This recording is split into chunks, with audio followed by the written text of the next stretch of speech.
online, Tom? Okay, we're going to go ahead and get started. So we'll call the meeting to order. Calling the meeting to order at 7:02 p.m. They gave you finish that sidebar. Jim, the meeting's been called to order.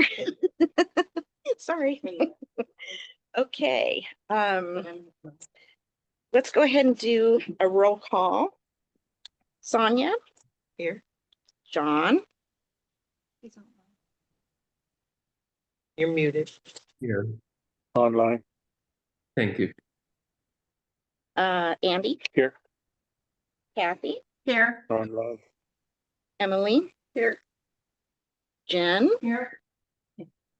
Jim? Here. Kim? Here. And Laura? Here. Okay, wonderful. Yeah. Definitely have a quorum. I just want to welcome everyone here. We have some great students from SDSU, because all students at SDSU are great students. So they're going to be listening in tonight and just observing, and it's pretty cool. So let's give them a good meeting.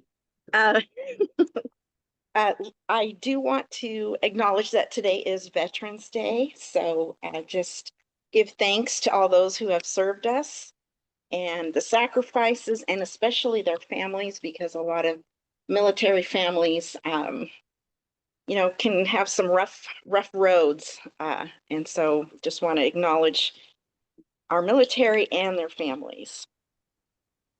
Okay, adoption of the agenda or agenda changes. Does anyone have agenda changes? I do. So, okay. Yes, we have several agenda changes. First and foremost, I neglected to remove Michelle's name from the list. You know, Michelle resigned, so apologize for that. I think I was wishful thinking that she was still here. And so the October minutes will be postponed. The review and approval will be postponed till our next meeting. So we will not be reviewing those tonight. And in the information and action items, item number 1, Choice Parkway right-of-way.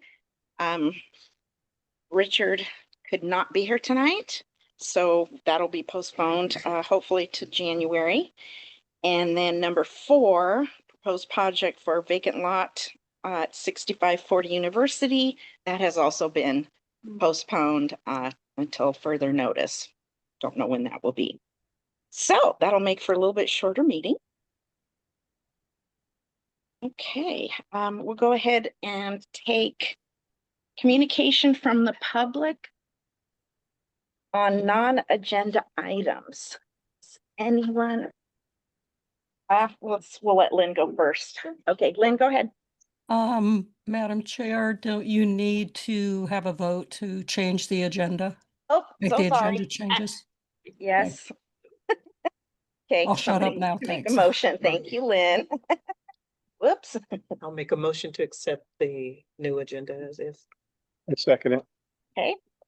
All right. John, Yes.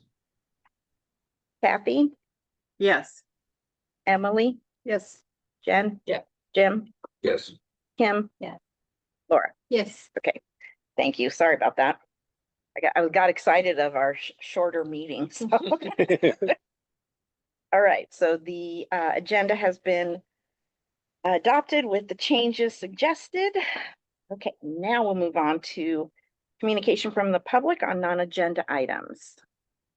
And we'll let the online first. Yes. Okay, Danielle, you're first.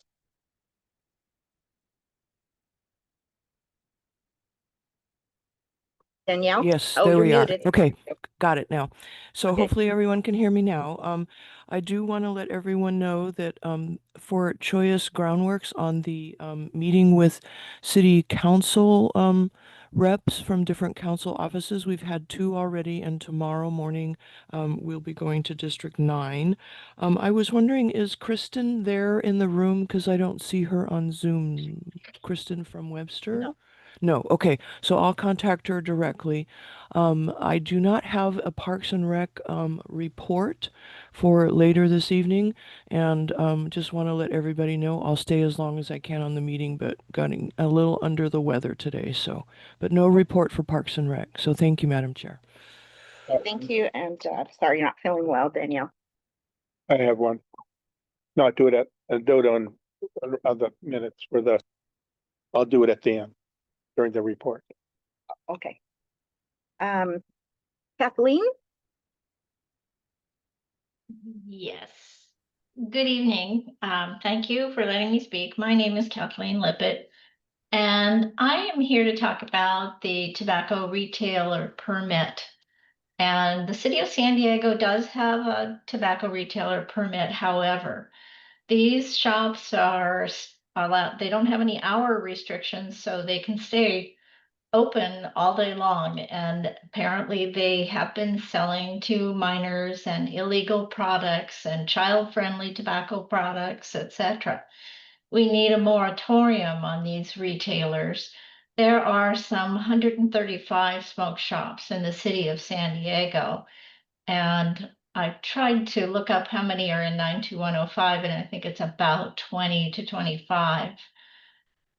It's a complaint-driven process, which is a problem in the first place. They need a system that allows for random decoy operations and product assessments to ensure that they are abiding by both city and state laws. The city of San Marcos just adopted a much stronger ordinance to hold these retailers responsible. And it is our hope that the city of San Diego will follow suit with stronger fines and stiffer penalties, with the potential to lose their license if they continue to disobey the laws. We've got an epidemic of tobacco use, and that should compel sending a stronger message to these retailers. We've had a doubling of tobacco product use by high school students in the previous 30 days in 2024, according to the CDC. So I'm hoping that we will address this issue more seriously. Thank you for letting me speak. Thank you, Kathleen. Anyone else have, Laura, did you want to? I just want to let everybody know I've heard that it sounds like In-N-Out Burger is proceeding. They've been getting a lot of all their plans to the city. Almost everything's checked off. So I just wanted to give you an update because I don't think we've heard anything lately. That actually reminds me that I should have mentioned something when I canceled when I requested that we remove number 4 presentation from the agenda, the proposed project. So this gentleman called me, Rocky Goyal, and he wanted to know, I'm just in full transparency and disclosure, he wanted to know what the temperature was on this board for that project, a gas station, because he's thinking about, he's the owner for the developer, and he was proposing a gas station. I said, I can't answer that question because you'd have to present it to everyone. So that's what that was about, just FYI. Whether that's actually going to happen or not, I have no idea. But, you know, I'm sure we have a lot of thoughts about another gas station in that corner there, that empty lot on University. It's in Rolando Village. Yes. University and what is it, 6th? Aragon. Yeah. So it's been just an empty lot for a long time. And yeah, it's kind of a hard, spot to build something because usually because of parking. So it's, on the one hand, it's too bad we have to always plan around vehicles, but same time, that's how we live. So anyways, just wanted to mention that so but I don't know when he's coming back. If he's going to come back, I don't know if that's the final plan for that. Okay, yes, Becky, please. Is this time for non-agenda public comment? Yes. Oh, Yes, no agenda. great. Great. Thank you. My name is Becky Rapp, and I wanted to just share with you something that has been brought to my attention, and as well as my planning group, of which I serve on. Um, we're concerned about a loophole in the smoke-free multi-unit housing policy that San Diego has. Currently, HUD requires that all public housing be 100% smoke-free, uh, and protecting seniors, residents with health conditions, children, et cetera, from secondhand smoke. What we have found out is that if an affordable housing project is privately or corporately owned, even when it benefits from public resources such as Section 8 vouchers or local housing funds, that rule does not apply. And there's a 99-unit apartment complex affordable housing project that is going to be, it's brand new, and it's going to be available starting the first of the year. And it is privately owned, affordable housing, accepting housing subsidies, but is not owned or managed by the Housing Commission. So the HUD smoke-free protections do not apply. So we have, as a planning group, Rancho Bernardo Planning Group, we have written a letter to the San Diego, to the city council members, asking them to recognize that there is this loophole, and to update their housing, smoke-free multi-unit housing policies to include any project that is receiving city funds be deemed smoke-free, regardless of if it's managed by the Planning Commission or independently or privately. So we just wanted to bring this to your attention, hoping that your planning group would also support this and speak to your representatives and council member. Thank you. Thank you, Becky. Okay, any other non-agenda public item? Okay, we'll move on to our city, county, and state representative reports, which looks like it's going to be pretty light. Let's see. Is there anyone here from District 4 Councilmember Henry Foster, or anyone online? Okay. From Mayor's office? From Supervisor Montgomery Step office? Let's see. Sarah Jacobs' office? Congresswoman Sarah Jacobs. Okay, so I know that District 9, Roberto, is not available tonight. Ashcon Jones is also not available tonight. He's got another community meeting that he has to go to. Sam Gonzalez from Dr. Akila Weber's office. Sam, okay, what? Okay, that's too bad though, because we need our update. All right, well, we will move on to our first presentation. This is listed as number 2, Oak Park Improvements 2. Vic Salazar Communications, and Vic is online. And Sonia's gonna, I think, help you get your PowerPoint going. Will do. I'm happy to say that the city representatives and our other project team members are all very happily with you today on the holiday. Yes. We're happy to be here. Okay. I know it's odd that we meet on this holiday, but we go dark in December, so we can't give up our November spot. It always falls on Veterans Day, second Tuesday. It's always on Veterans Day. So. All right, I'm going to go to my share screen here. Okay. Let me see if I can manipulate this. Go to share, and then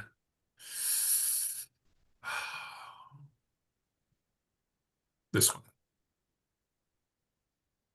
There. Can you guys see that?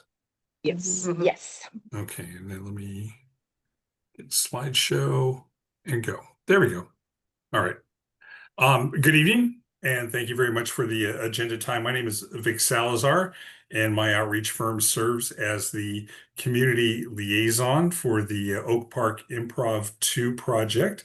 This is a City of San Diego project, and tonight I'm joined by key members of our city project team, along with representative of our engineering firm, MBI, Michael Baker International, and also our contractor tonight. Yeah, our contractor for this project is TC Construction, and TC is also online. So if you have questions, those folks will be able to provide that. I'm going to give you a quick overview of this project. The the area that we're going to be working in is pretty much right in the center of Oak Park, 54th Street from Euclid up to Laurel, and then several neighborhood streets just to the east. And you can see there Faulkner, Timothy, 55th, Hannah. And this is the area where we will be putting in the water pipeline. So why are we doing this? Well, the city, of course, wants to upgrade the aging water system, and they've identified this area, these streets, as needing to have their water mains replaced. And these replacements help reduce the chances of water main breaks in the future, and also really helps with maintenance in the future. So what we're going to be doing is we're going to be replacing in place approximately 2 1/3 miles of existing asbestos cement, that's AC, and also cast iron water mains with PVC pipe. This PVC pipe will last for 100 years, so I will not be coming back in about 95 years for another presentation. Yeah, none of us will. We won't have to worry about that. Okay, good. And then also associated with this project are water services. These are the laterals that will go from the water main to the properties. We're going to be putting fire hydrants in where where they will provide maximum service. They'll be at the prescribed required distances. There'll be valves that are associated with the water pipes to replace the old valves that are in there, and then other types of items like pressure release valves and other appurtenances that go along with a pipeline project. And we'll be working in this area from 7 a.m. until 4:30 p.m. Monday through Friday. Also included with this project, there will be 14 curb ramps that will either be installed or upgrade to meet the current city standards. This is something that the city does when we have pipeline projects. They also have the engineering firm design the curb ramps, and the contractor go ahead and put those in. We have BMPs, best management practices, for controlling the erosion, for protecting the storm drain inlets. And of course, we will restore any areas that we disturb to their original condition. The contractor takes video of the pre-existing conditions, and we restore to what it was beforehand. Any sidewalks that we impact will be replaced. This is not a sidewalk replacement project, but the sidewalks that we are involved with will get replaced. And then at the end of this all, the trench line. The trench line is where we do our digging. The trench line pavement restoration will occur. This project is currently completed with design. We're just about ready to start construction. And right now the timeline is to go through the summer of 2027. You see the asterisk on the screen. The asterisk is very important because everything is subject to change. And the design and build budget on this is $15.9 million, and it is funded. All right, so the challenges, what do we face working in a residential area like this, and also on 54th Street, which is a main drag, even though we're going to be over on the east frontage side on 54th. The common concerns that we hear, and I've presented to your group before, is talking about noise, construction noise. These there will be jackhammering, there will be trucks, there will be backup alarms. These type of things happen. They're part of the process. There will be dust generated, and TC is a great company to work with. TC is very aware of the need to keep the dust down. They will use water and try not to make the dust so much of a nuisance in the community. Street parking will be affected. The contractor is required to put 72 hours ahead of time, no parking signs as to where residents will not be able to park. So there will be street parking impacts, but remember that we won't be working in one area for the entire duration of the project. We'll be moving along to different areas. And then also we get a lot of questions about, hey, am I able to get in and out of my driveway? What we ask residents is to pay attention to see where the crews are. If they're coming your way, and because they can do anywhere from 60 to 100 feet a day if they don't have to dig too deep in the street. You can judge as to where they're going to be and get your car in and out of your driveway, and get your car out of the driveway before 7 and you go back in by 4:30. If you find yourself needing your car and we are there in front of your house, we'll let you get out of the driveway, but we have to put a plate down, and that could take 20 minutes to do so. So again, we're asking the community to just be aware. And if you have any questions, the crew is very approachable, especially the foreman. TC has great foremen, and they can answer your questions right there as to, hey, do you think you're going to be here tomorrow or in a couple of days? The other thing too that presents a challenge is the high line safety. The high lines are these pipes that run along the curb, and I'll show you a picture here in a second. They connect to your water meter. So while the water main is out of service, this 2-inch pipe is connected to a fire hydrant, which is then connected to your water meter and brings in water for your property.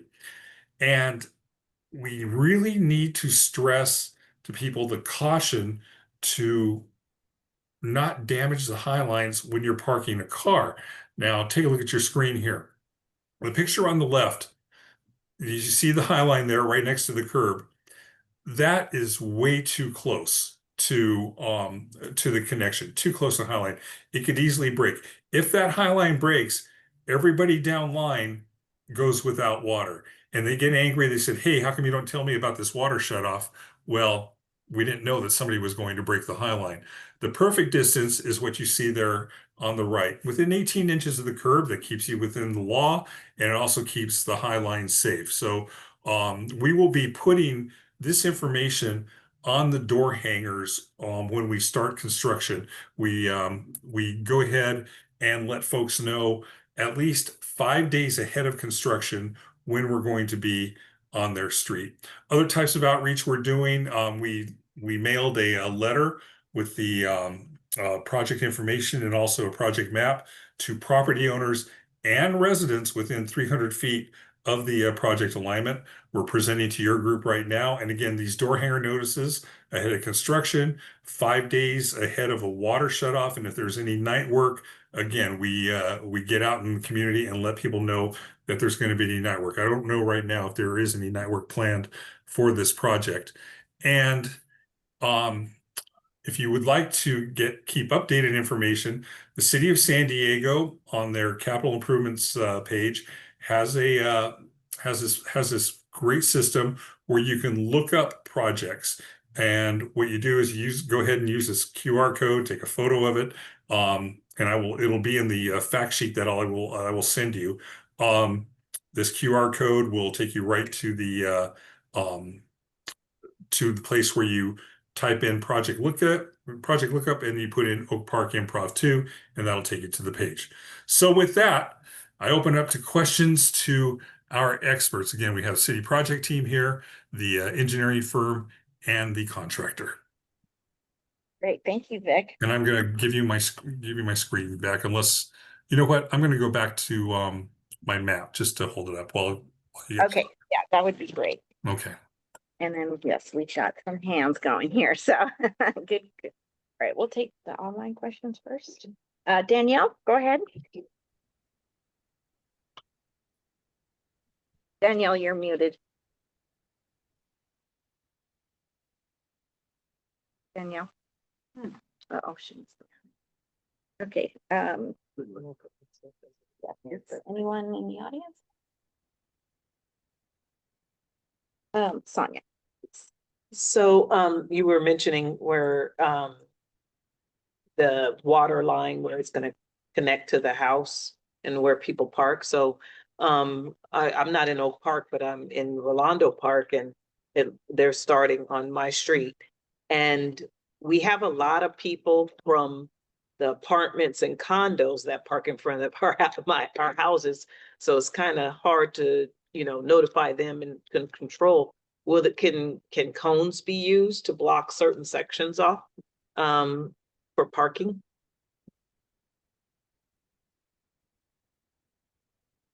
I will let TC or maybe the city take as to what the practice is. Hi, my name is Sheldon Stanley. I work with TC Construction as a project manager. And we will put no park signs out.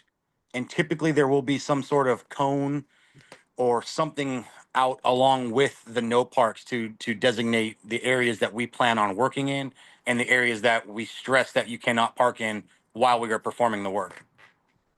But particularly the picture he showed with the car parked next to the pipe. So we usually I- along the curb line, there's nothing that we can, but there's typically nothing along the curb line. At driveways, we typically put cold mix and or gravel bags so that no damage comes to the high line at the driveways. But typically along the curb, nothing is needed. It's in all the years I've been here, I haven't seen that many issues with people damaging the pipe. Okay, good, because there's one right in front of my house, next to the driveway and people Yeah, park. no, you that would have to front house, so- drive onto it and run over a service in order to have an issue. The pipe that is used is very flexible and Okay. it'll take a beating. Okay, good. Thank you. Not a problem. Jen? Vic, I can't begin to explain how disappointed I am. This is not an improv comedy troupe event tonight. But you said something about pavement, and I wonder if that means concrete asphalt. How you're gonna fix the street in the end of the day, or at the end of the project. Can't hear you, man. Vic, go ahead.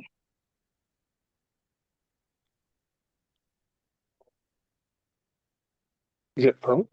Did it freeze? It freeze. Yeah. Well, Okay. if Vic's sorry. having issues, it's probably a question I can answer also. Okay. The city has standards on what they call an influence area. So after we lay the main and lay all the services, we'll come through with a grinder, and we're gonna patch back everything we do. And once we install a certain section, we'll asphalt it back. They call it base paving, and then we will come through and they call it the influence area. I don't remember the specifics, what the dimensions are, but we will grind outside of the trench line a certain amount of feet and we'll pave that back. There has been discussion about grinding and overlaying the whole road. There's still some numbers that are being thrown out price wise, and a final decision hasn't been made. So at the moment, we are only grinding and overlaying grinding the influence area, which I think is 7 feet over the services and the main, but I don't have the paper right in front of me. Yeah, Sheldon, this is Kyle Wood at Michael Baker. Yeah, so yeah, it's about 7 feet outside of the trench line. So so it will be, a pretty substantial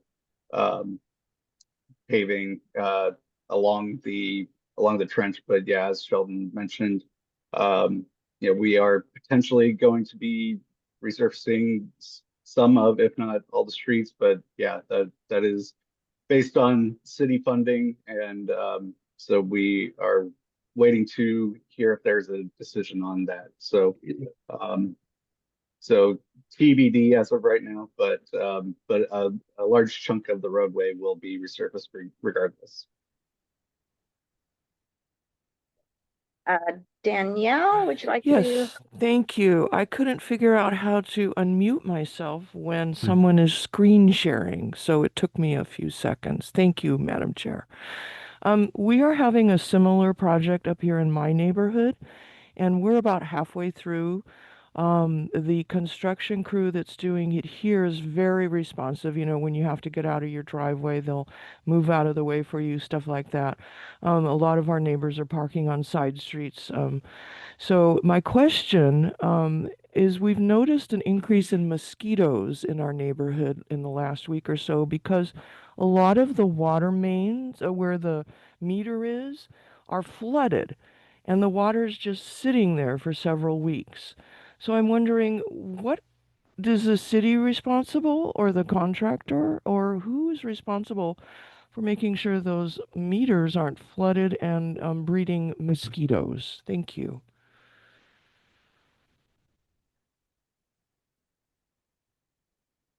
You're muted, Vic. Oh, okay, I was saying this is a first time question for that I've ever heard about mosquitoes in the water meters. Sheldon, is that something that TC can address? I say that sounds very unfortunate. We and there must be, I would say that there's some sort of leak or that contractor is maybe flushing some water, but we typically everything stays dry. The only time you'll see any water on a project that we are doing is when we are flushing. And we typically try to flush into either the sewer main or the storm drain, depending on which permit we get or what's available for us to use. But there shouldn't be any standing water involved with anything we're doing. Okay, so my question is it the contractor's responsibility or the city's responsibility? Because it's the water meter itself that's flooded and it has been for several weeks now. Most of our neighbors around have these little puddles of water in the front of their houses.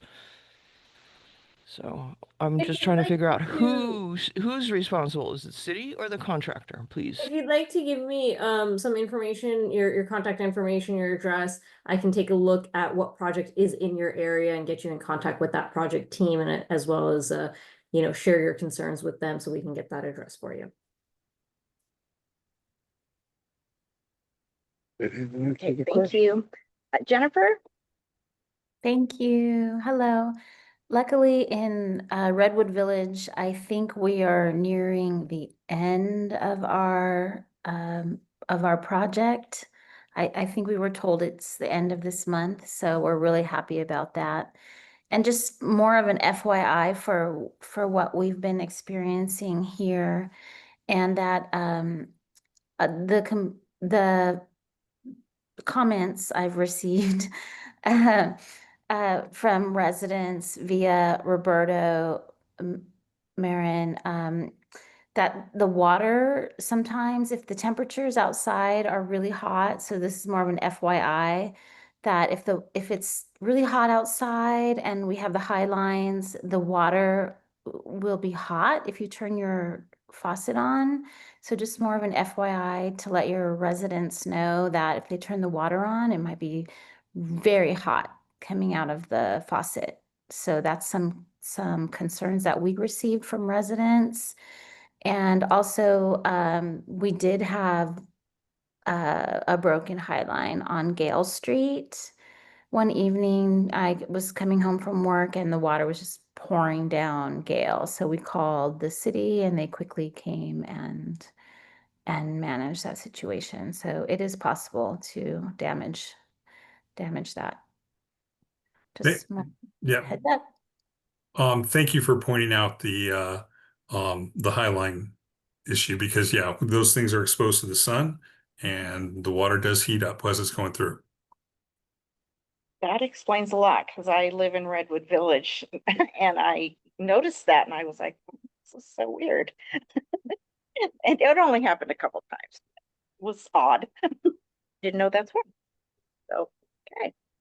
Anybody else have any questions, comments, or Vic and team? No? Okay. Oh, Alita, please.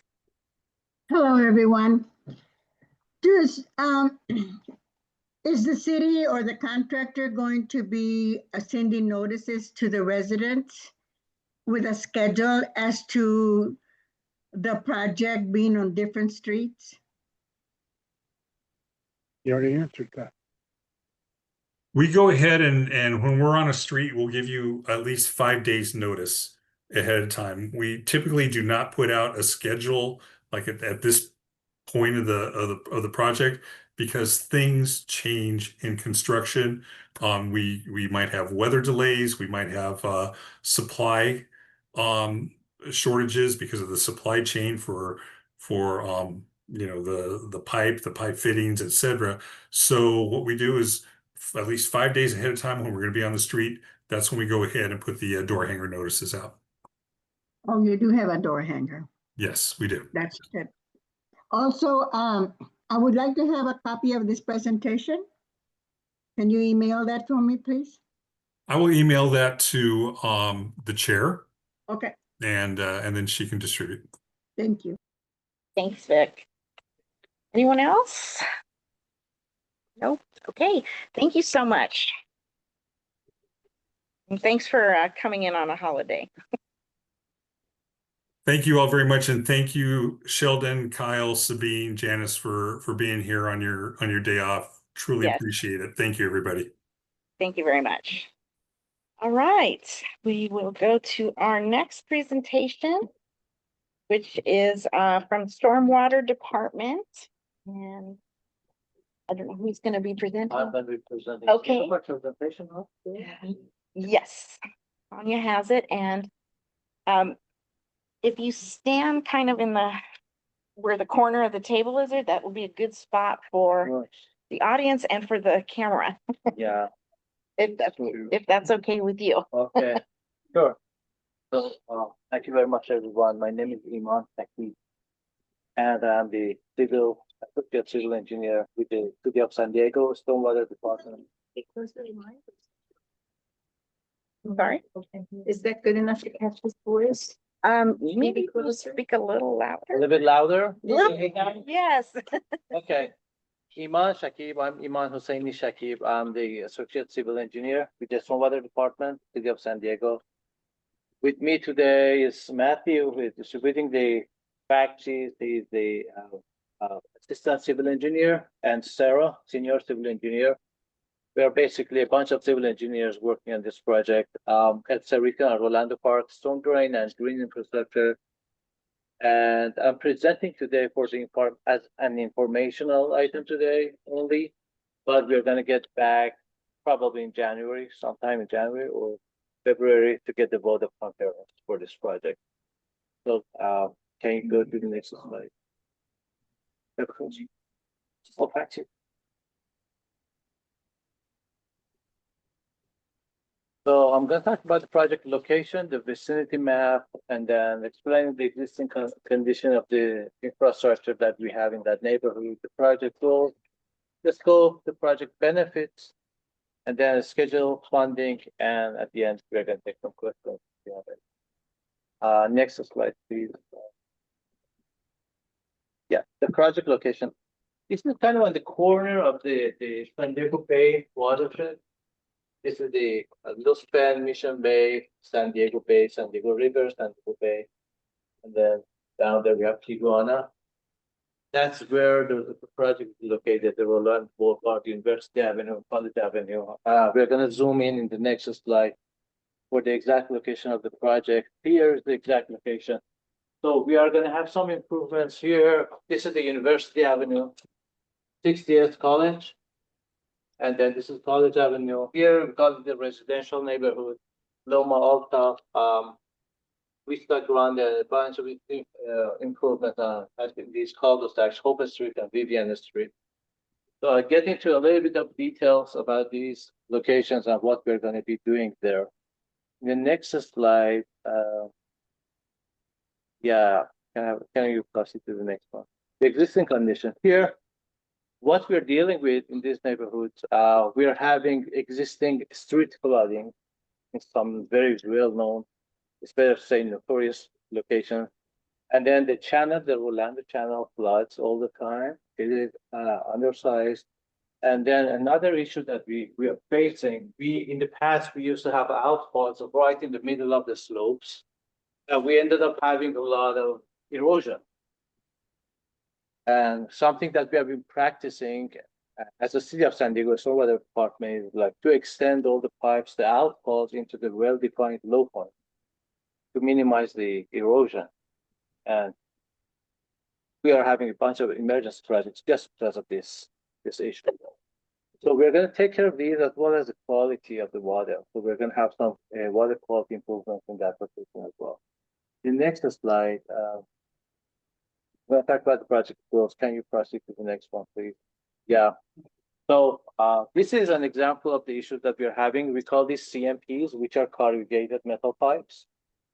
And these are the legacy of post-World War construction developments.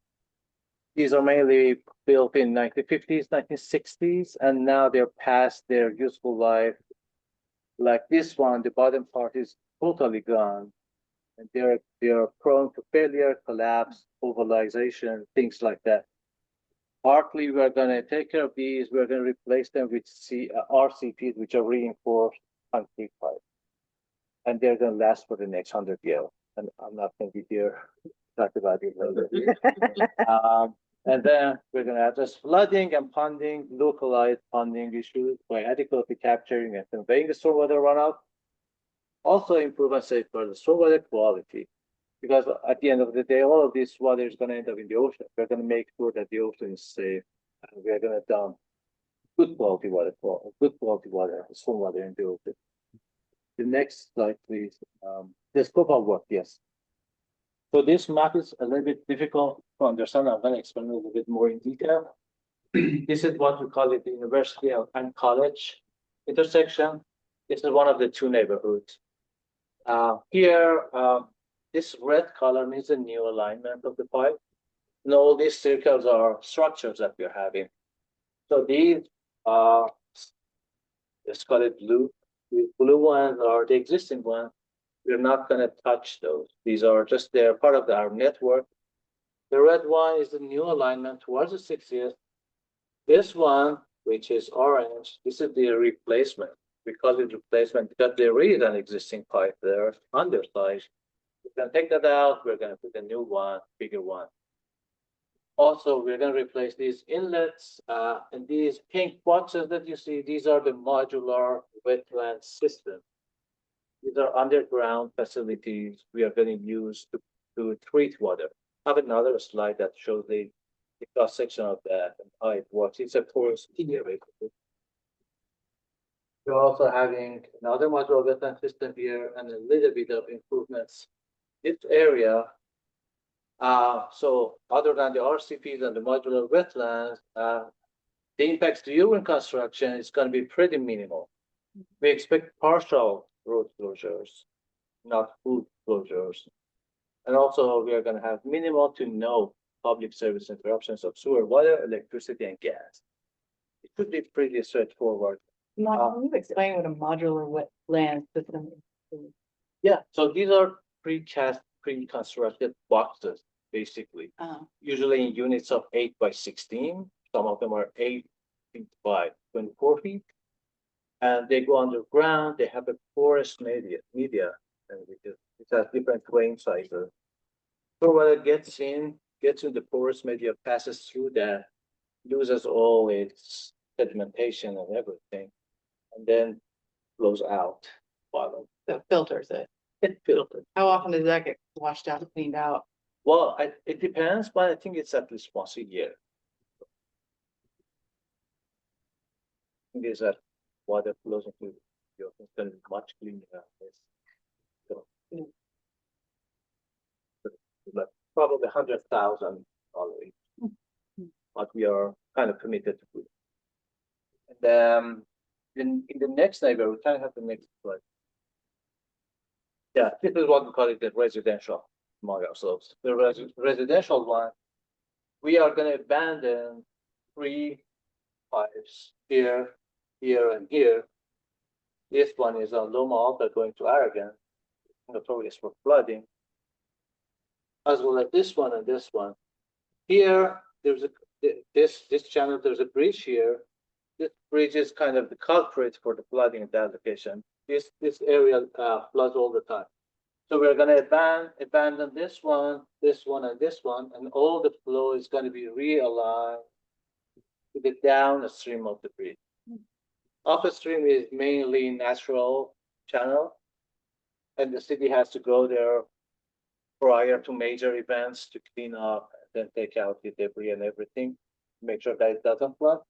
The other side of it is concrete lying, so you have a better chance of flowing and then not having flood. Other than this long alignment, we are having these cul-de-sac Vivian and Hope. These are being rehabilitated. These are the CMPs that I talked about, the corrugated metal pipes. We are going to have the rehabilitation, which is like a soft material going inside the pipe, and then it hardens their wire. So it becomes a new pipe inside the old pipe, and it's very strong. So because we are having private properties here, and there is no way of realigning everything to somewhere, we do have to rehabilitate these ones. Basically, they call it lining. So we line those, but this one, as I explained, this is right in the middle of the slope, the outfall. We have to extend to the well-defined low point. This is another part of it. So this is basically the general gist of the project that we're working on right now. The next slide.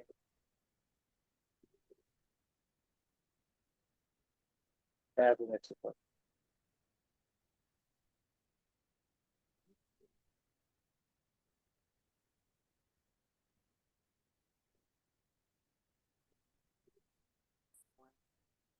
We talked about it, about that one as well, the next one.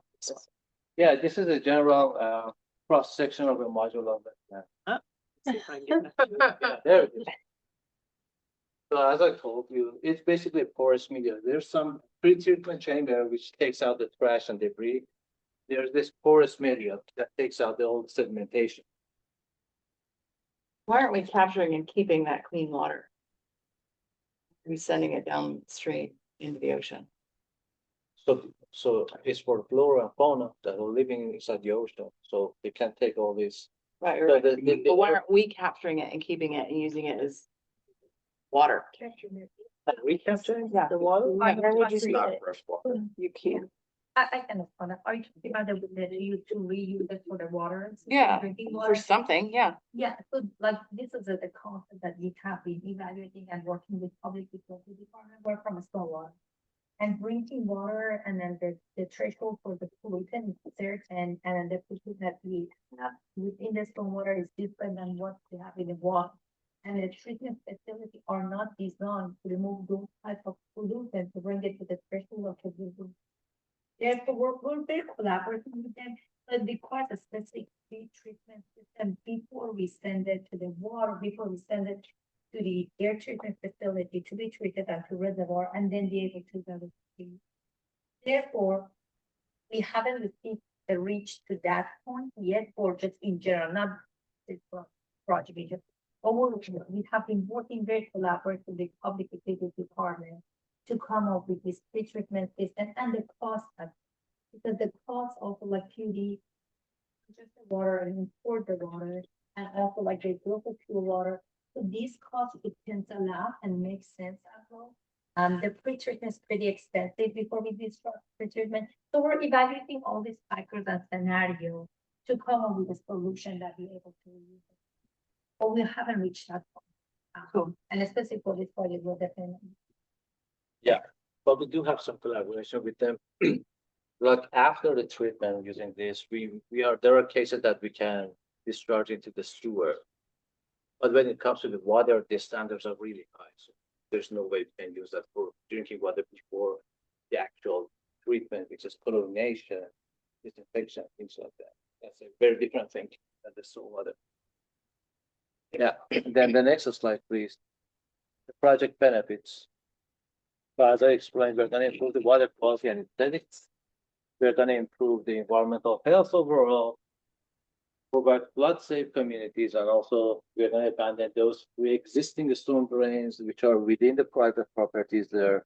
We're going to realign to the debt system the right of way, which is the city's right of way. So it's going to be way easier in the future to maintain those. every single time working with private land. Next slide. Yeah, the schedule and funding source. So,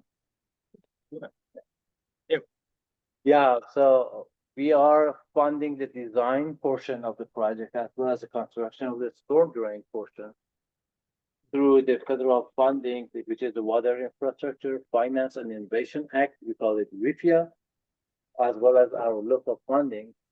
For the GI portion, the green infrastructure part of it, we are applying for a loan from the state revolving fund, which is with the California Water Board. We are still working on that. I don't think there's going to be any issues in the future, like securing that fund, but we are in the procedure of doing the admin work for that fund application for 2026. The project schedule, the design is going to get done in September 2026. After that, there is some time we need for easement acquisition and things like that, or some environmental permits might take time. But we're going to start the construction March 2027 until April 2028. That's the plan for now. This is subject to change, obviously, but that's the most updated schedule that we have right now. And then the next slide, these are our emails. Iman, Sarah, Matthew, just feel free, please, to send questions or inquiries you might have.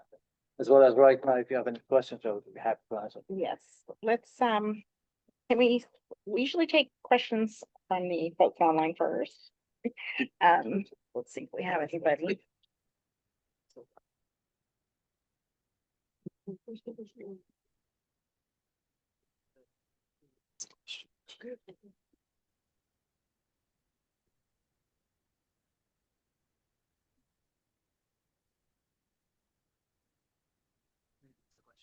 Yeah, I know. Lynn, you can go ahead. Okay, can you hear me? Yeah.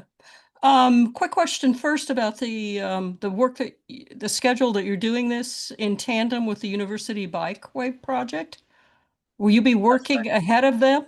Because they're supposed to be starting on 69th at the end of this year, January, and then working west. Yeah, So that is a great question. We have been meeting with them. Maybe right now we have been meeting about 10 times for coordination. We also have quarterly meetings with Sandlag about the coordination. It's not just the Cerrito project. There are a bunch of other projects that are in the same location with the bike path project. So the most updated schedule that we have, we are gonna finish construction after them. They're gonna start before us. So that portion, we are gonna take the resurfacing part as part of our project. So the funds for the resurfacing are going to be transferred to our project, and we are going to resurface that part. Yes. okay. But to answer your question, yes, we are working with them closely. Okay, and then I have one quick question about the property at 4157 Rolando, where that ties into the stormwater channel there. Have you made contact with any of the owners yet where you'll be vacating the storm drain on their property? Yes, we know that gentleman. We have been working with him. He led us inside his house and we went visited the channel. So he's well aware. But recently, no. I would say maybe in the last year. But he's aware that we're working to take care of that flooding problem of his house. And if I can add, this project is at 60%.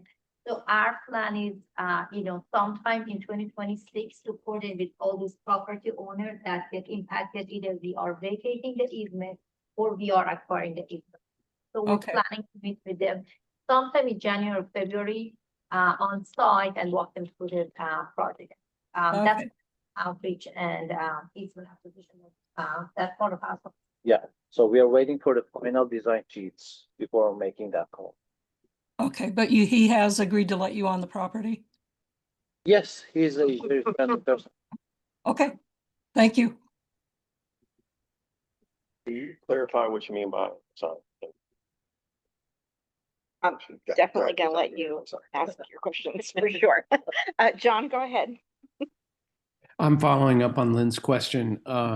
And so my understanding of what you said, Imam, was that your project is going to sort of inherit the repaving of the university bikeway project. And so that means that the areas that you're repaving won't be finished until like, was that 2028? Was that about the time? Yeah, that's right. So what they are doing, if they're going to damage any pavement, Mm-hmm. they're going to resurface it, just the influence area. Uh-huh. But if there's a rule in the city, if you pave the street from curb to curb, Right. that goes to so-called moratorium, and you're not allowed to touch it for at least 3 years now. So to avoid that moratorium, they are going to repair the surface layer, and then once we dig the ground again, we are going to do the resurfacing from curb to curb. I see. Okay.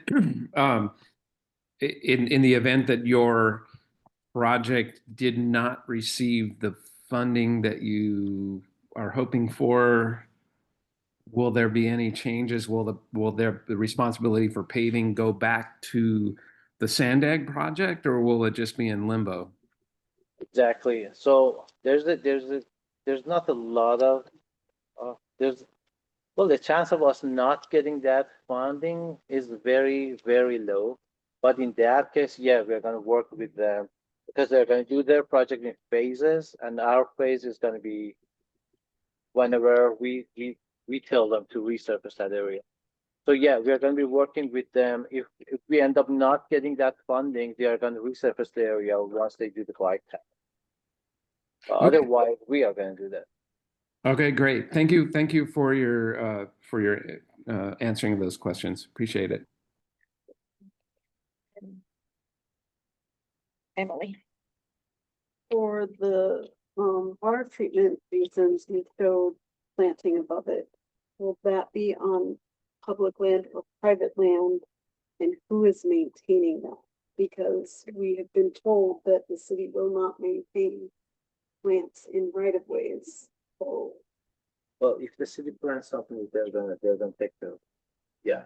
So that it's different locations. There is one which goes under the sidewalk. Definitely not for that one. We are not gonna have any plantation.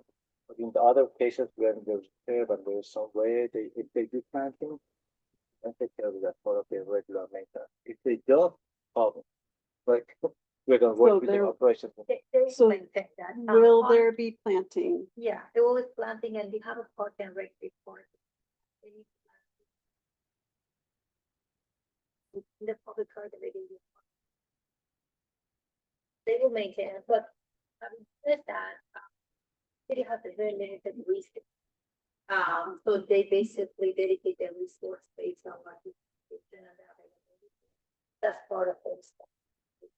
We built this modular wetland and we're responsible for maintenance of debris and trash and, you have to make sure it works, as it's designed, but the plant of course.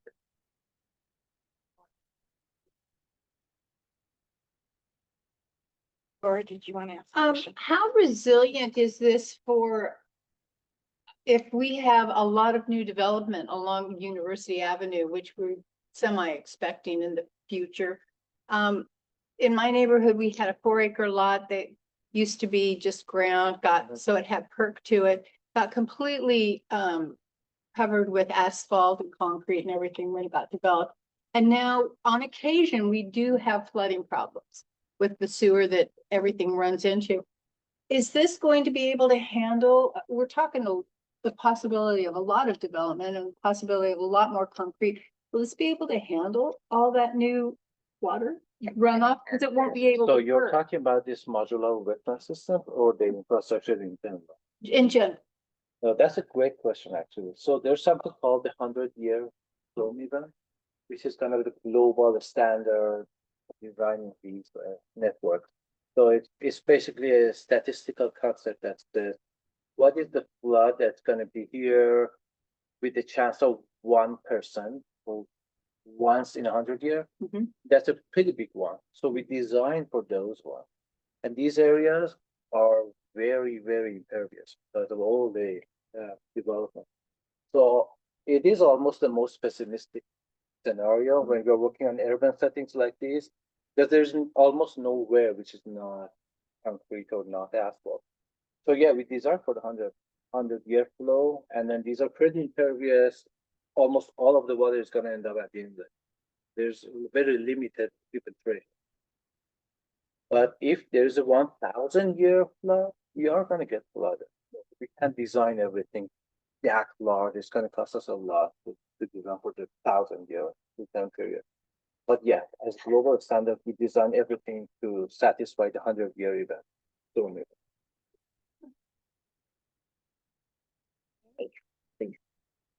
Okay, two questions. Can you talk about the need to filter out the contaminants in the actual stormwater? Because I believe you said that there's going to be a filtration system. We are actually owners of one of those properties, so the contamination issue has always been a problem. So I'd like it on record if you could address like what possible chemicals and effect that has on that going on your property for 60 years from a 10-block range. Like collecting all the water from a 10-block range on a downhill and then having that not filtered, but what I'm saying is, as it is now, all the chemicals that are in the street from people's oil, people's cars, brake dust and things of that, flooding down through a drain system and then going onto your property and dumping out into your property. Are there any effects that you can speak of that would have to a property? Well, that's a little bit beyond me, honestly.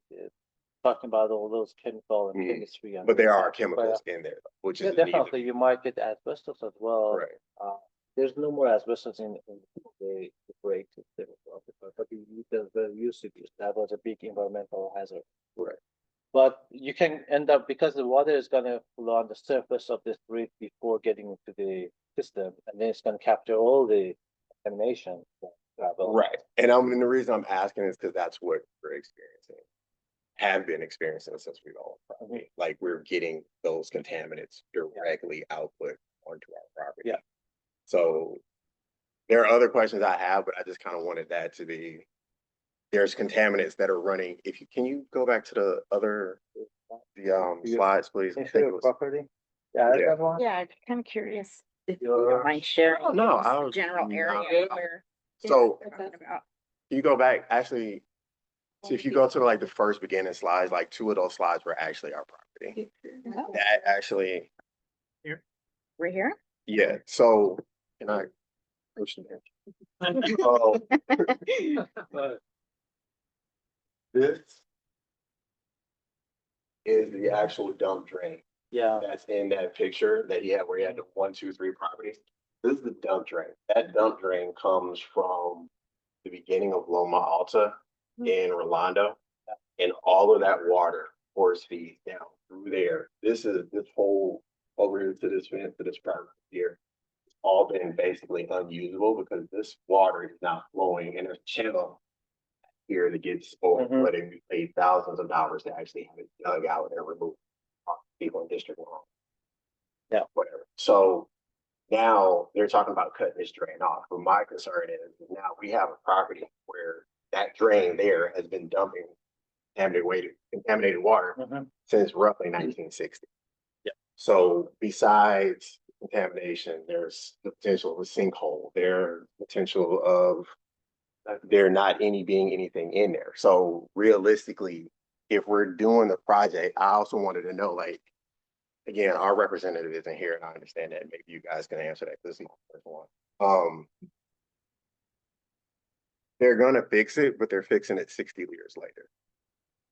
So, not to get too deep into it, but like literally we 5,000 square feet that are unusable. And now we're finding out, or at least, I always thought about it, but the fact that they feel the need to put in a filter in the new system that's going to catch all this water. Okay, well, that old system that if you go to the next corroded, the pipe that's on the next one with the bottom is corroded, that one, I'm pretty sure, correct me if I'm wrong, that's our picture. So that's our bottom of our drain that dumps out to our house, corroding from roughly a mile of rain, storm water that basically gets running for a mile and then comes down through that drain, dumps in our backyard.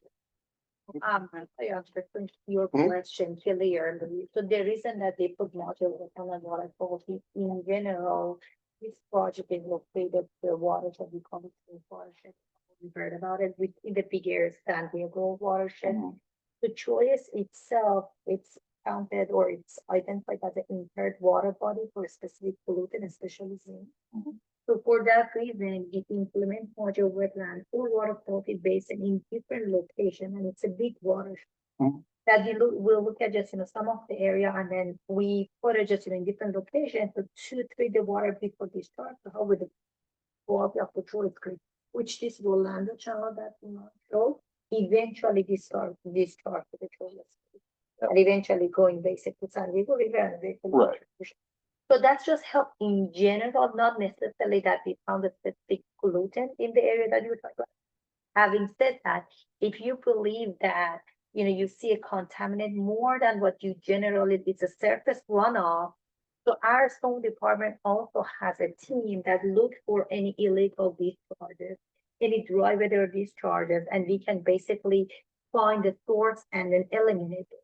That's a different thing from what we're proposing. But more than happy if you have any additional information to send us, so we can communicate to our team to look for source, because they're not okay just to have illegal discharges. But typically these are designed to remove, contaminant in the surface runoff and picking up the metal and nutrient from, the right. Right. What I'm saying is the things that they are adjusting to typically pick up have been dumping for years. In that yard, that in our yard. Yeah. It's been done. I've got video of that full pipe in full blast ejecting water from a storm. So you're not gonna, again, not you personally, but I'm not gonna be convinced that cars leaking oil, brake dust, contaminants, whatever, homeless people on the street, that water that comes down there is like crystal clear. You're not. You're absolutely correct. Yeah. So I know that that's separate from that particular point, but I'm saying I want that noted that of those three properties, I don't know who the other two property owners are, but of those three properties, that drain is in our backyard. That drain that's about to fall down has two houses over the back and a 12-foot cliff behind it that has gone away. Again, this is. But you're not going to deal with the issue anymore.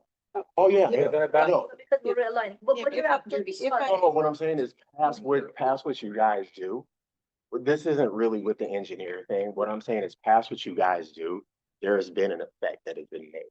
There is a cliff, there's been a mudslide. There's been, I think last time we had to clear it out, we spent $3 grand. I've got pictures of people just dug dirt out and the pipe is sitting there just clear as day. We've talked and we've called District 9, we've talked to the people at District 9, we've set up emails and we've gotten to run. So we were glad to hear when the engineers got here and said, hey, this is what's going on. We're moving forward to it. But again, we literally could build 2 ADUs on that property with no problem. And there's been no accountability by the city. So that's beyond the pollution, beyond the wasted time, beyond the wasted land. Like I want to bring attention to that because this isn't just like a little project that they can go, oh, we fixed it after 60 years. We're good. Well, like there's been, and again, this obviously hasn't done anything. What side note is that? May I ask a question? No, they don't.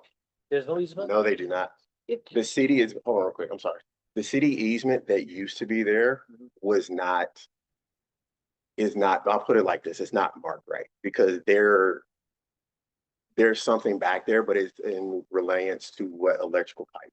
Before electrical work went underground, there was electrical poles. And so that's what they were calling the easement back there because in the same manner, it trails into that ditch. So if the city is going to abandon a storm drain, do they not have any responsibility to come in and say what we are abandoning and taking out has not left any irreparable damage to this property? These are like, we have it, and I'm sure that you guys are familiar, we have a get it done. And then, yeah, that's just basically for any complaint and any. Yeah, I've called, I've called, get it done. And then definitely, like, we have also like, city attorney department, like all the issues related to that, like will be conveyed to them and they look. But understand it's been conveyed to them for years. Like I have video of people, city officials coming out and be like, I didn't know it was here. Like, this is not like, this is far beyond just that little, go ahead, I'm sorry. Shut up. First, we were told, so we had to. Then we were told, oh, there's an easement here. When you showed them the plans we had from the purchase of the home, what they were calling the easement was on the top of the property, not what's at the bottom of the property. So there's a disconnect between what's shown in the actual official these two property documents. That's from you sitting on top of this. So Then we were told that it's our problem. We don't want to touch it. muddies this up every year. So call, like you said. Call 311. And finally got some response of a glimpse of accountability. We'll deal with this, which is fantastic, what I'm hearing about your team to say. But what I want to ask is, it piggyback on what you were asking is, see here you're saying that you're going to abandon our particular drain. I want to know what the scope of abandonment truly means, and does that address the results that, or rather the problems that have been caused by this neglected issue. So if there's a Yeah, sinkhole, for example, so so the abandonment, first of all, your first question, the abandonment entails like they plug the outfall, they put cement or slurry from the upper stream inlet, so that it's gonna be full and it dries out and it's gonna be solid. Without plugging the outlet, we mean the center of our property right here at the mouth of the drain. Yeah, the outlet, where the outfalls into your, the end of the pipe. They're gonna plug it, they're gonna put a slurry fill, and then it's gonna sit there. There's no chance of collapsible. They're gonna take care of it. If there is a sinkhole or any kind of erosion, they need to take care of it. There's a lot of, They do need to take care of it, but I don't think like the chemical thing that's a big deal. Understand. I wanted to on that, as you mentioned that. The rule of the city is, and I hear you, I'm not here just to defend, I'm just, talking about the rules and regulation and the fact of the city, and you, by all means, as you mentioned, you can definitely elevate that, and this is beyond, us, we have other departments to look at all these.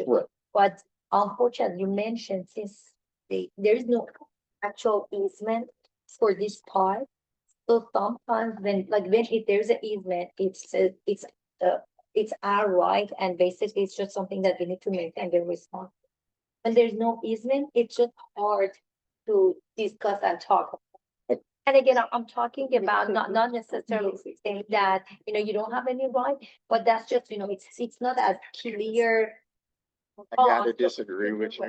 I'm sorry, I gotta disagree with you because we've called the city and we literally walked them back there to the drain several times. Like there's the extension of which we have gone through with this to convey the problem that it is, and the amount of ignoring that we have encountered is insane.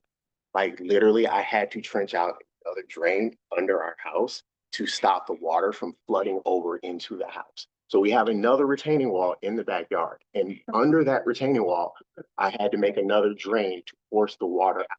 So you telling me that they're gonna come and if it's an easement, it's not on the map. I've told them about it. I've got record of it. I've called them to clean it out because of the slide that has come down, the debris has come down and filled the channel. No response. So 311 is not.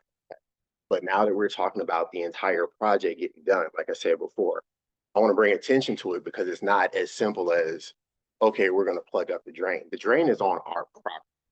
It's not on the city's property. There's no easement for the city to take back. The drain is on literally our property. The drain starts 6 feet back, at least, 6 to 10 feet back from where that opening is. it starts back to our property line. So they've been dumping for 60+ years. Do you mind if you email us, like any, I think would be helpful, I have. any communication that you have, and as well as what would be your request? We And so have- Can definitely look into that. I can Um, show you the news report when we went on Channel 5 News. I understand that, but we have a project right now that's fully funded, Mhm. so we'll be happy to look at it within our abilities. Okay. So send us what you're looking for, Yeah. because like even right now as we're talking, I don't fully understand what you're looking for. But if you let us know that what you're looking for and what you need, and then based on just our ability and requirement, we can get back to at least do some research for you. Then we should be able to just, to help Yeah, you. get the cost added to the project. Yeah. So Well, that's what, and that was kind of my point of bringing it up. It's like, So that's not my point, just, tell us just what you're looking for and then your concern. we're looking So for we able to be understand used, more. and I'm pretty sure we've emailed you too. Like, we're looking for to be able to use the other half of our property. It's not, this is our property. Yeah. But Like, what I'm saying, hold on, this is our property. Yeah. You see where that gate is? That's all we get to use. Because there's critters back there, there's wastewater, like it's unsafe because of the neglect of what they have done. That's what it is. The ground underneath here is now completely soft and decaying. But we're gonna plug it up and that's gonna be it. It doesn't really sit right with me. And I don't think it sits right with the other people that have to deal with this, who haven't even had the time to actually put this in front of somebody or get it paid attention to. We've been fighting this battle for 6 years. What Minimum, would be the just to get to this department that Could go in and look at that. We have operation division and I'm Mhm. very positive they came out and looked at that specific location. Anytime that rain, there's an issue, I'm very positive, like, yeah. So we have operation division take care of just the immediate issue if, is associated with our drain. We're from capital improvement section, we're responsible for just, permanent improvement, which is why we're here presenting this project. But again, I still, like, I understand your concern, but then when we plug it out, do you still have a problem, or is the soil, it has an issue, or is it erosion? So that's what my point is, like, let us know what you're looking for, and it's possible because of like that is damage, and we can work it out, maybe we can add it to this. I'm not saying no, but again, I have to run it by the city attorney to make sure that, that's something we can move. But, yeah. I'm going to interject. This is obviously extremely important conversation. Really glad you guys came tonight. But we have the rest of our agenda that we have to finish up with. So, if you're willing to communicate directly with them, that would be great. And then if you want to stay afterwards, and, we can get contact information and talk about your city council, not city council, community council, how we can, possibly assist, Thank you. then we'll do that. But we kind of have to go on. I want to make sure if there's anyone else that has any questions, that they get a chance to ask their question. Jim, is that a hand up? No. Okay. Thank you so much. Thank you for coming in on a holiday too. I really appreciate it. Okay, let's go ahead. All right, so we'll move on to our approval of the minutes, which we will be postponing until our next meeting. And then thank you very much. Oh, yes. Okay, and our subcommittee reports, Lynn is going to give us an update on the Mid-City Community Plan. Go ahead, please. Yeah, hi, everyone. Last meeting was October 29th. Just to note that I know we all talked about land use concept 5 as being pretty much most people in the planning group were for that. Just a few days before the meeting, the city planning project manager emailed everyone in the working group and asked us to select our top 3 land use concepts. And then at the meeting, they did announce that number 2 was the number 1 choice, and 4 and 5 tied. So I'm going to pull that up just real quick so you can see what that looks like.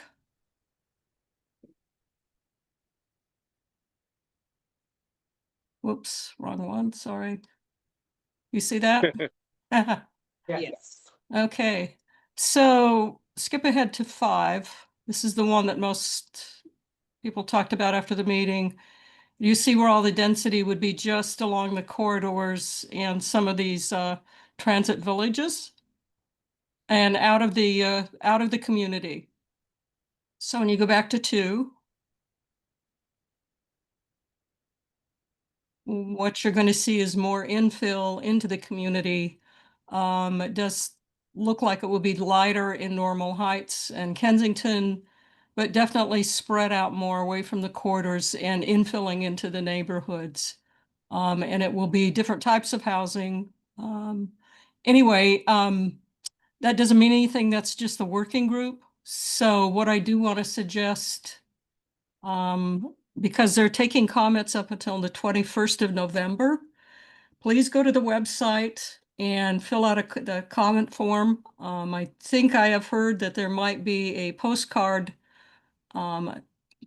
initiative going in favor of Concept 5. So I will let you know about that. They did also say that they're reviewing SB 79, which I think the governor signed, and to see what the impact is going to be on this community plan update. So they're not sure if the city is already exceeding what SB 79 is going to be asking cities to do or not, in which case they would be adjusting this community plan even more. So it's highly unlikely, I think, now that the first draft of the community plan will be done in the spring. It'll probably be later this year, August, sometime in the summer, I would think. So 2 other things I just wanted to tell you about. There's some very strong opposition to the Leah Street connector there. There were several people from PANA that spoke, and a lot of the conversation highlighted the fatality of the 6-year-old boy on University, which happened just a couple of weeks ago. So I did also send a letter to Bettina that I received from PANA. They have more than 20 organizations writing to the city in opposition to not finishing the Leah Street connector. Number 1, for PANA, the connector would run right through the center of their campus, so they're not interested in that. And for everyone else, they do see, if you finish that street, and it's anything like Choyas Parkway, I checked the last traffic study. There are 4,500 cars a day traveling on Choyas Parkway, and the 85th percentile is between 45 and 50 miles an hour. That street would be right next to what's supposed to be a park, neighborhood park, that would serve Redwood Village, El Cerrito, and the east side of City Heights. So I do not think that most people think it's a good idea, but I'm just letting you know about that. And I think that's all I had. If anyone had any questions, I don't know if, Laura, if you know Eric Kelly from El Cerrito. He's in the working group. He did ask the city planners to try and keep it a little real this time. Not so many imaginary things from the ideas document in the working plan, because a lot of it does look sort of imaginary, not quite real. There's community garden icons all over the place when some of us know there's actually nothing there where you could put a community garden in. And certainly they're not going to be adding any new streets south of University in Rolando Park. That's just not possible because there's a stormwater drain there. You just saw the presentation that backs up to about 100-foot, 90-degree cliff. So that's not going to be happening there. So anyway, the next meeting is not going to be until the spring. And I think it's because they do not know if they're going to have a draft ready to be putting out for community review. That's my report. Thanks. Any questions? A lot, Lynn. It's a lot to digest. Oh, boy. Yeah. Thank you. But again, if anyone cares about Concept 5 as being the preferred choice, whatever it is, people need to speak up and come to the meetings. There were probably about 40 people at the last meeting, and most of them were from City Heights and from Kensington. I did not see anyone that I knew from the eastern area there at all. They need to give us more notice on those meetings. Yeah. I was working and a lot of times I don't have to work and because I put in for that day off or I trade dates or something. This one I couldn't trade. And that makes it really difficult. They did give us a lot of notice. What was it? A couple weeks or a week and a half, something like that? Yeah. And Yeah. They're honestly, they're not very good at notice anyway, because for the August meeting, they released the ideas document on Monday and asked us to have comments ready by Wednesday, and it's a 175-page document. I couldn't do any more than look at pictures all the way through in order to be able to say anything. They But, need to yeah. be more responsive for community members. I mean, it's bad enough that all the comments they always throw back on participation, and then they limit notice and documents and quality input by not doing their part. I agree, Laura. But it is important if people can make it, because you can join via Zoom to get in when you can and make comments. Right. Yeah, it's really important to make comments at least in writing by the 21st, everybody. You have a Big website? deal. You have a website for that? Pardon? You have a website or a link to that? Yeah, it's a mid-city plan. You can just go find it real fast. Mid-city And plan update. Like the very top, I think, is where they've gone from the bottom of the beginning stuff. Well, I don't know how it's organized. I've been to a few different ones. But it shouldn't be too hard to find. No, Thank you. the And chat there's is two turned off or I drop it that in. are actually due. The historical is due on the 21st. If you have objections to what they've done to us historically by saying we're historically not insignificant, because it's just not true. We're not historically insignificant, but the city's really trying to play with historical preservation kind of stuff in general anyway. But the other one is comments on the concept and their first look. So there's two separate sections that have comments due by the 21st. Okay, great. Okay. Thank you, November. Lynn. Appreciate it. Okay, community updates. November 21st. Yeah, good one, right. Yeah. Yeah, not December 21st, but November 21st. Community updates. Any community updates? Webster, We're great. Thanks. Rolando Park.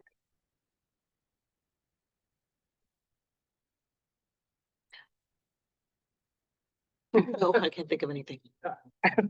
Well, we'll be having a dumpster day in December. Rolando Park, Redwood Village, well, Rolando Park, but we kind of tag along. Oak Park. Other than we had some trees planted in Oak Park Community Park. I think there are like Was it the 10, groundworks 12. project? Park. Was it the groundworks project? Yes, Oh, great. and also along 52nd Street, across the street from the park. Rolando Village. Halloween was great. Halloween was great. Halloween was amazing because somebody closed the street. Yeah. Wow. I don't know Closed if the street? I wasn't sure if that was That's great, official yeah. or not. Mhm. I just told It you. was not official. Okay, that's what I thought. It was, It but the was signs looked really official. fantastic. Yeah. Other Well, communities. They're do doing, that. they're Mhm. doing those Mhm. water and sewer improvements, and I'm pretty sure some signs got relocated. Oh yeah. That sounds about right. So take, Safer for the children. It did. Your neighborhood was so cutely decorated. Every night I would drive through and try and take a different street. You guys did a nice job. It's always good every year. It was really good. Okay, anything in El Cerrito? Yeah, we're actually having our meeting. We usually have our meeting at the library, but we're gonna have it at the business district location, which is on Adams and College, if anybody wants to come. We're also gonna, it's hybrid, so we also do via Zoom. And we're gonna try and figure out some kind of signage for our community that can still exist with the College Area Business District, which is the big stanchions in the middle of the street. So we were thinking of little street signs or possibly painting the road when you come in we're gonna present a few different ideas, and I was thinking Rolando might want to do that too. Yeah, because you guys, you know, if we do it, we might want to have compatible or at least similar signs. 'Cause so many people will say they don't know where El Cerrito begins or ends, and we hear that a lot. And I think you guys might hear the same thing because your monument is kind of inside the Rolando Village Monument. So anyway, we don't want to compete too much with Jim's stuff because Jim's stuff is there to stay with the College Business District. But we want to do something where we still get some kind of community recognition. Nice. John, do you want to, any updates for Redwood Village to share with the group? The only thing that I don't, you were copied on this, and I don't know who else I copied. I think I copied Roberto, but I've asked the Sandag people for a drawing of what these bike project is going to look like east of 54th. A woman there by the name of Allie is one of the engineers, has promised to get it to me. But they were unaware of the fatality about the little boy who was unfortunately killed there at across street from Northgate. And I had asked them if they were aware of the circumstance where people make a U-turn, cars heading eastbound on University, making a quick U-turn to go into some apartment buildings that are on the north side of University, and they were kind of unaware of that, and I think that may have been a contributing factor to the kid getting hit. But I'm hoping that they will take that into consideration when they're redoing that area and make some kind of barrier so that people can't do U-turns in that spot, as well as they can't cross the street in that spot as pedestrians. I haven't heard anything back from them, but I would expect that they would at least go out there and take a look at that, because that was a kind of a big development in our neighborhood. Apparently, this has been going on for a long time with people either getting hit or almost getting hit in that spot. And I can see with the number of U-turns that happen in that location, and they're taking that as they're heading that way, they're technically going from Redwood Village into El Cerrito in a matter of feet. You know, any of you who drive that area may know what I'm talking about. But when I do get a response from them, I'll let you guys know what I hear. Yeah, please do. Okay, thanks, John. We also are doing a cleanup on University Avenue. This is with Rolando Park. That's on December 6th. And we are setting up, is it 69th? Right across from the car wash, where the empty lot is. And so if anybody wants to come help, it's from 8 to 10, and you can show up whenever you want. So if you're really in the mood to pick up some trash along University Avenue, please feel free. And yeah, so I think that's the only thing we have going on till the end of the year anyways for Redwood Village. Okay, I have. Yes. Actually, Emily. 2 more things. We have calendar, so I don't get it wrong. December 6th, hopefully, we're gonna be having a coffee at the fire station at the Rolando Village Fire Station right behind Vaughn's. So if anyone wants to swing by, we're gonna be having coffee and pastries, and they will, pending any calls, they'll have the firehouse open and a truck out, and hopefully be giving some tours. Can the kids climb all over the truck? That's the goal. Awesome. Okay. And also, last month, the community council released the community projects programs and services funds. So each district has a certain amount of money that they get to release to different organizations who apply for it. District 9 had the least amount of money and gave all of it to one organization, which was very disappointing. Which organization? No, No. I recall off the top of my head, but I can pull it up.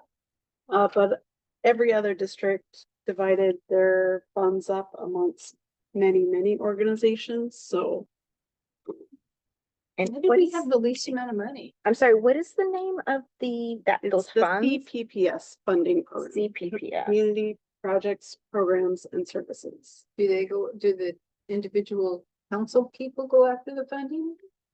Anyone can go after any nonprofit and Oh. request funding. But, so not very many people in District 9 went after. I don't know. They don't provide a list of who applied for it.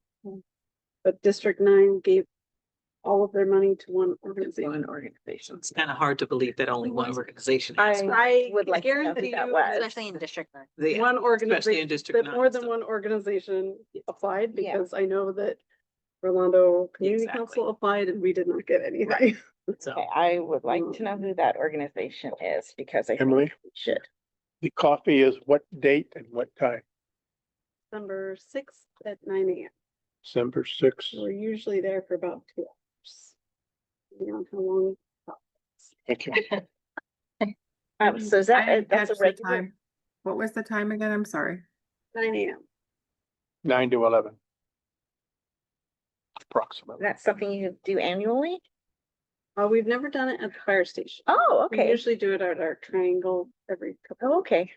Oh, yeah, I think that's great. Great. Okay, fantastic. All right, Laura, any CPC update? Yeah, we went ahead and had a presentation on the preservation, new preservation package that the city planning department is working on. And we were not in favor of it. This is package A. There's going to be a follow-up called package B. A lot of things that we were most interested in are the upcoming package. We did not approve it, and yet it already went to the planning commission and was approved unanimously, the package A. And it limits how many years something can be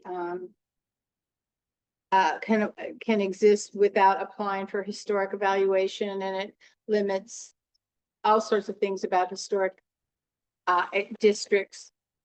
So a lot of the areas that have been working on historic preservation projects or having historic determinations are going to possibly lose the some of the protections they have. And it will be easier for developers to go in and develop around there. We also had a presentation by David Modi, who suggested that we need to, California housing is so expensive, partly because the property can sit and not have, and even though the lot is zoned for something much more than is on it, it just gets taxed with its regular taxes. And I guess somebody has come up with a solution in which the people who own the property would be taxed for the area that they're not developing because it has the development potential. So by increasing the tax that they would pay, the incentive for just sitting on the property wouldn't exist. It could be limited. It might encourage turnover and things to get built. And we had a request. I think you heard Todd Gloria is going to appeal the Midway Rising height limitation due to the environmental plan. And we had a group, a La Jolla group, I think. Yeah, La Jolla group requests that, because it's not the Midway Rising, it was the, sorry, there's so many, it's the La Jolla becoming a separate city. Oh. And the city's gonna go ahead and had in fact rejected it. And so they're asking that the city not be able to appeal that. And we determined, it wasn't a unanimous determination, but majority determined that we all need our chance for appeal, and the legal process and all the different levels that are given to us to protect ourselves and to appeal includes the appeal. And so asking the limitation on the mayor doesn't make sense, because we're all entitled to that. In fact, it's probably not even legal. And the last thing we did was we have an area called Skyline Paradise Hills, and they have a community that they consider their boundaries one way, which is different from what the city's maps are, and then different from the police maps, which happens in a lot of neighborhoods. And we have one right here where El Cerrito is considered the choice triangle area. And for our communities, we consider University Avenue splitting us. So Right. Our community recognition and the city's recognition don't always align. So but I think a lot of people did approve that a letter be sent to help them get their requests done. It was a big kind of a jumble of different things. It was very interesting. Thank you. Oh, one more. I'm sorry. The one that I thought was very interesting, and which I think we should consider, is that any area that has environmentally sensitive lands regulations is supposed to have a process 5 review, which means it has to go through everybody before it gets approved. And the city code got written in such a way that it doesn't really reflect that accurately. So we're asking the city to reflect that accurately. The team that was going through the code and making sure that this process 5 for the environmentally sensitive lands somehow got skipped, and they followed all the steps, found out where it was. And so we're requesting that be corrected. I think that the fire station is on environmentally sensitive lands. And so I don't think it's had a process 5 review, and we might go ahead and follow up on requesting that it happen. Okay, that is a lot. Thank Yeah. you. All right, well, we've come to the end. I'll make a motion that we adjourn. Thank you. Okay. Not that I don't love hanging out with you. All right, I have to take a vote, please, if you don't mind. John? Motion to adjourn. Yes. Andy? Yes. Kathy? Yes. Emily? Yes. Jen? Yep. Oh, yeah, you made the motion, sorry. Jim? Yes. Kim? Yes. Laura? Yes. Okay, meeting adjourned at No meeting next month. 8:44 PM. We finished early. Enjoy your Christmas.